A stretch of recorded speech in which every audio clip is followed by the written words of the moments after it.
Hello traders, how are you? कैसे हैं आप लोग? दोस्तों, मैं आपका स्वागत करता हूं एक्सएम के वीकली एनालिसिस के अंदर। मेरा नाम हिमेंद्र जैन है और देखेंगे ये वीक में आपको कहां कहां पे ट्रेडिंग अपॉर्चुनिटीज़ मिलेंगी, किस किस लेवल्स पे आपको बाय और सेलिंग की अपॉर्चुनिटीज़ मिलेंगी। दोस्तों, ये वीक बहुत इंपॉर्टेंट है क्योंकि ये वीक आपका नंबर ऑफ मॉनेटरी पॉलिसीज़ हैं आपकी। आपका सबसे पहले फेड की मॉनेटरी पॉलिसी है आपकी 2 फेब को। फिर आपका थर्सडे को बैंक ऑफ इंग्लैंड की आपकी मॉनेटरी पॉलिसी है आपकी। ईसीबी का आपका जीडीपी डेटा है। तो एक एक करके हम लोग डिस्कस करते हैं। तो सबसे पहले हम फेड के ऊपर आ जाते हैं, जो कि मोस्ट इंपॉर्टेंट फैक्टर है कि आपका जनवरी मंथ की जो पॉलिसी है वो आपका 2 फेब को आपको निकलने जा रही है। एक्सपेक्टेशन यही है कि there is no change in the interest rate as of now. कोई चेंज नहीं होगा आपका इंटरेस्ट रेट, जो कि वाइडली एक्सपेक्टेड था। गवर्नमेंट ने पहले हिंट दिया हुआ था कि भाई फर्स्ट चेंज ये लोग मार्च मंथ में करेंगे। अब क्वेश्चन ये आ रहा है कि डेटाज इसके अच्छे आते जा रहे हैं, इकोनॉमिकल डेटाज जो हैं बहुत अच्छे आ रहे हैं, non farm payroll data, GDP data, CPI data, तो डेटाज अच्छे आते जा रहे हैं। तो अब फोकस रहेगा चेयरमैन पवेल साहब की स्टेटमेंट के ऊपर। अब उनकी स्टेटमेंट में दो चीज़ों पे फोकस रह सकता है। दो चीज़ें हैं, टाइमिंग कि कब वो आपका इंटरेस्ट रेट को रिड्यूस करेंगे। सेकंड है, how many times in a year, एक साल में कितनी बार रिड्यूस करेंगे। तो इसके रिगार्डिंग अगर वो अपनी स्टेटमेंट में कुछ भी हिंट देते हैं तो डॉलर पे वो बहुत ही ज़्यादा पॉजिटिवली और negatively as per the outcome उसका इम्पैक्ट पड़ने वाला है। ठीक है ना, एज पर दी सेंटिमेंट्स उसका इम्पैक्ट पड़ने वाला है। ठीक है। अगर मार्च के अंदर ये लोग इंटरेस्ट रेट को रिड्यूस नहीं करते हैं और इस वक्त भी पवल साहब कहते हैं कि नहीं, economy is performing well and the entirely जो डिसीजन है is basically dependent on the data, तो हो सकता है ये फर्स्ट हाफ के अंदर आपका इंटरेस्ट रेट को रिड्यूस ना करें और सेकेंड हाफ तक ले जाएं, which is positive for the dollar. अगर इंटरेस्ट रेट को रिड्यूस नहीं करेंगे तो डॉलर के लिए पॉजिटिव है। ठीक है। लेकिन ज़्यादा हिंट अभी पॉवल साहब इसलिए नहीं देंगे क्योंकि इस वीक में आपका नॉन फार्म पेरोल डेटा भी है आपका, which is the very important factor.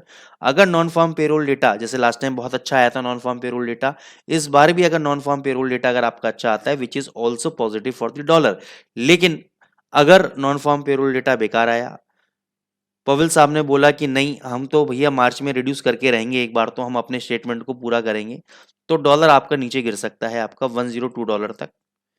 नहीं तो अदरवाइज यहाँ से आपका डॉलर इंडेक्स $105.40 तक जाने के लिए रेडी बैठा हुआ है। 105.40 लेवल तक ये जाने के लिए रेडी बैठा हुआ है। अगर कोई भी नेगेटिव स्टेटमेंट आता है डॉलर के लिए तो ही डॉलर आपका गिरेगा, otherwise as per the technical structure भी डॉलर अभी स्ट्रांग है। सेकेंडली, जो भी आउटकम निकलेगा स्टेटमेंट का, वो इंस्टीट्यूशंस अपने हिसाब से आउटकम निकाल के अपना बाइंग सेलिंग पोजीशन एडजस्टमेंट्स करेंगे। हमें कैसे करना है, ये आपका एक इंपॉर्टेंट लेवल है 102.78 है, तो मैं 102.70 ले रहा हूँ। अगर इस लेवल के नीचे ट्रेड करता है डॉलर इंडेक्स और क्लोजिंग भी अगर इसके नीचे दे देता है डेली चार्ट पे, तो ये 102 लेवल तक आपका इजीली गिर सकता है। और अगर 102 के नीचे भी सस्टेन करेगा तो 101.30 लेवल तक आपका गिर सकता है। ऑन द कॉन्ट्रेरी नोट, जब तक 102.70 के लेवल ब्रेक नहीं होता, there is a higher chances that it can move up to 105.40। तो एज ऑफ नाउ अगर आप क्लियर कट पूछना चाहते हैं तो यहाँ पे आप बाय कर लें, स्टॉप लॉस दे दें इस कैंडल के लो का, और टारगेट मैंने आपको बताई दी। अगर ये कैंडल का लो ब्रेक होता है तो आप यहाँ पे शॉर्ट पोजीशन क्रिएट कर सकते हैं।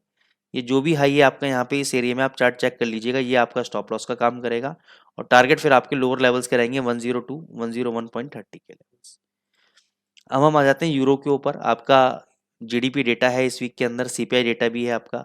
तो जीडीपी डेटा अगर कॉन्ट्रैक्ट होके आता है, क्योंकि देखो इस बार जो मैन्युफैक्चरिंग और सर्विसेज डेटा है वो मिला जुला आया।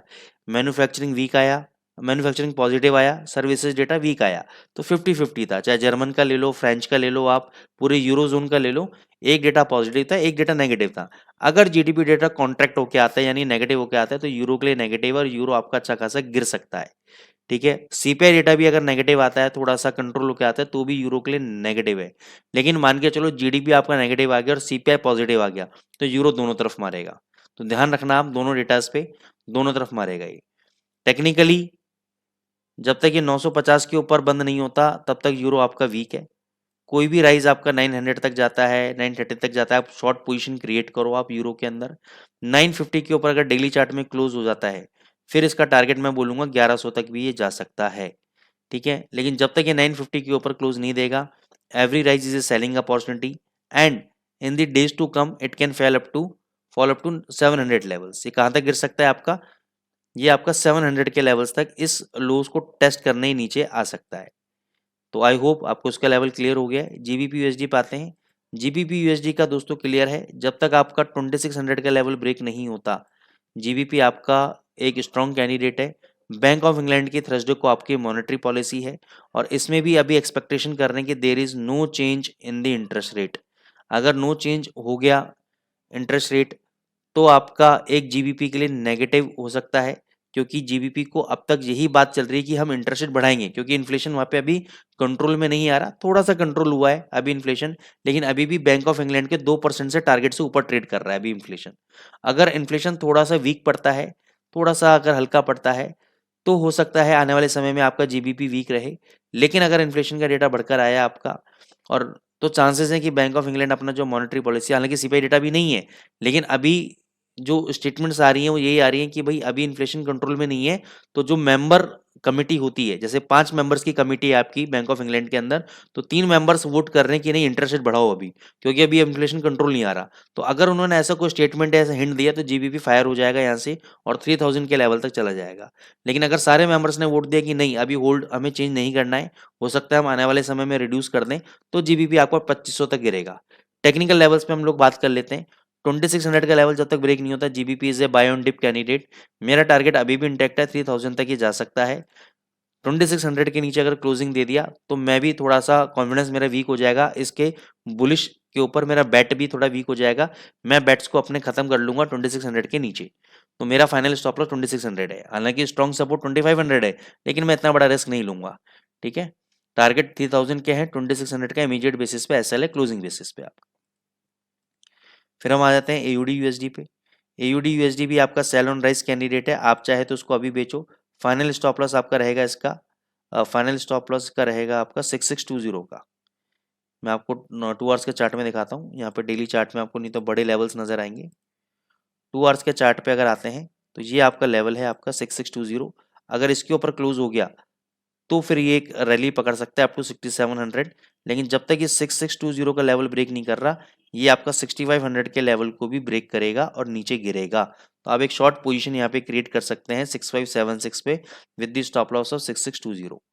गोल्ड के ऊपर आ जाते हैं हम लोग। गोल्ड का भी सेम सिनेरियो है, जब तक 2040, देखो यहाँ पे मल्टीपल रेजिस्टेंस लिया है 2040 के ऊपर, जब तक इसके ऊपर ट्रेड नहीं होता, इसके ऊपर क्लोजिंग नहीं देता 2040 के ऊपर, तब तक गोल्ड के अंदर एक स्ट्रॉन्ग कैंडिडेट नहीं बनेगा, ये वीक कैंडिडेट रहेगा। और इन दी डेज टू कम ये आपका 2001 इवन 1980 तक आपका नीचे गिर सकता है। लेकिन यस, अगर ऑन दी अदर साइड 2040 के ऊपर अगर ये बंद हो गया, फिर मेरे टारगेट 2060 के और 2080 के टारगेट्स भी रहेंगे। तो मान के चलो अगर आप अभी पोजीशन बनाते हो शॉर्ट की, तो आपको स्टॉप लॉस रखना पड़ेगा 2040 का। इसके ऊपर क्लोज हुआ तो यहाँ पे अपना स्टॉप लॉस हिट करके डबल से एग्जिट मतलब बाय कर लीजिएगा। फिर टारगेट अपर 2060 और 2080 तक के आपके टारगेट्स रहेंगे। तो दोस्तों यहाँ पे मैं डिस्क्लेमर देना चाहता हूँ, जो भी मैंने आपको ट्रेडिंग लेवल्स दिए हैं ये एक सपोर्ट और रेजिस्टेंस लेवल है, आप लोगों की नॉलेज के लिए, आप लोगों के विजडम के लिए, ताकि आपको पता लग जाए, आपको नॉलेज हो जाए इस बात की कि कैसे सपोर्ट रेजिस्टेंस पे ट्रेड करते हैं, कैसे मनी मैनेजमेंट फॉलो करते हैं। ये आपकी नॉलेज के लिए, कोई भी अगर प्रॉफिट लॉस होता है उसमें ना तो मैं ना ही एक्सएम का कोई एम्प्लॉय रेस्पॉन्सिबल होगा। तो ये दोस्तों में हमारी तरफ से डिस्क्लेमर है। आई होप अगर आपको हमारी एनालिसिस पसंद आती है, मैं आपसे रिक्वेस्ट करता हूँ कि चैनल को लाइक जरूर करें दोस्तों, इससे हमारा मोटिवेशन बढ़ेगा और हम और भी अच्छे अच्छे कंटेंट आप लोगों के लिए लेकर आएंगे। Thank you so much.